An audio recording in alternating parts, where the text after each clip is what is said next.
ఇదే ఉద్యమం కానీ విద్యార్థుల్లో కానీ చదువుతో పాటు జ్ఞానంతో పాటు విజ్ఞానంతో పాటు ఒక తప్పుని కనీసం నిలదీయగలిగే చాలా సార్లు నేను ఆడపిల్లని ఏమైనా ఏడిపిస్తుంటే అందరూ ఉంటారు అక్కడ, ఒక 100 మంది ఉంటారు, 150 మంది 1000 మంది ఉంటారు, కానీ ఒక్కళ్ళు మాట్లాడరు.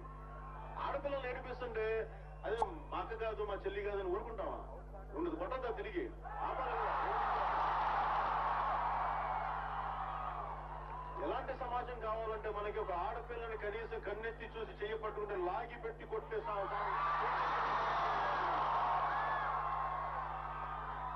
ముఖ్యంగా ఆడపిల్లలు రోడ్ల మీదకి వెళ్తే వాళ్ళు భయపడే పరిస్థితి ఉండకూడదు. దానికి మీరే అలాంటి పరిస్థితులు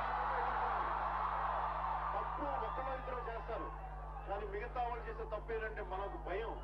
ఎందుకు లేదు మనం మీరు ఒక్కసారి కలిసికట్టుగా ఒక్కరు ఉండండి, ఆ చేసే ఒక్కడు పారిపోతారు. దయచేసి ఆడపిల్లలకు భద్రత ఉండే సమాజం కావాలి అంటే ప్రతి ఒక్కరు చైతన్యంతో ఉండాలి. మీరేం చేయక్కర్లేదు,